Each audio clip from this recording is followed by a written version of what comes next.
Hapa The Data on Elimika, tunazama kwenye kiini cha data na ukweli mchungu wa kijiopolitiki.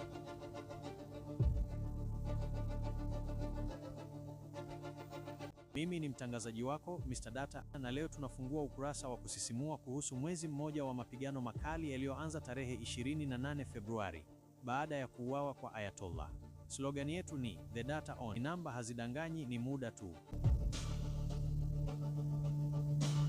Tunaanza panorama yetu kwa kuangalia jinsi marafiki hawa wawili walioanza mwezi uliopita wakiwa na makubaliano madhubuti na mipango iliyoonekana kuwa safi kabisa, sasa wamejikuta kwenye mzozo mzito wa kutoaminiana.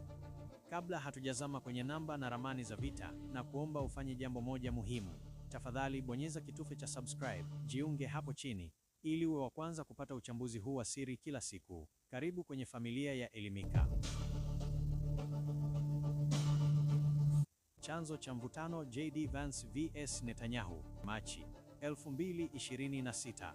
Ni mwezi mmoja kamili tangu vita vianze rasmi kufuatia tukio la tarehe 28 Februari. Lakini badala ya kusherehekea ushindi, makamu wa rais wa Marekani, JD Vance, ameingia kwenye mvutano mkali na Benjamin Netanyahu.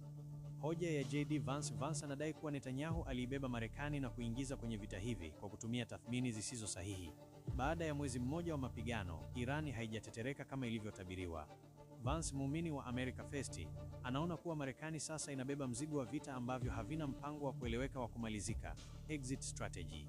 Lawama kwa Mossad: Vance anamlaumu Netanyahu kwa kutegemea data za Mossad zilizodai kuwa Irani ingesambaratika haraka.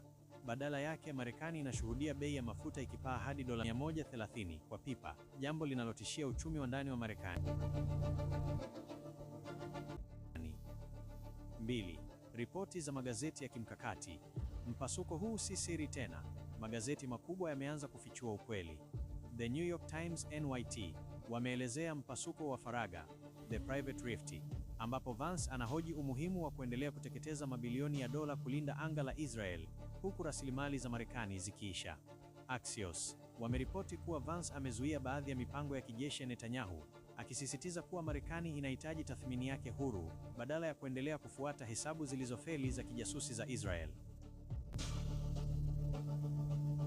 Haaretz, gazeti hili la Israel, limeonya kuwa Marekani inaanza kuirusha Israel peke yake mbele ya mdomo wa simba, baada ya kuona kuwa ushindi wa haraka haupo.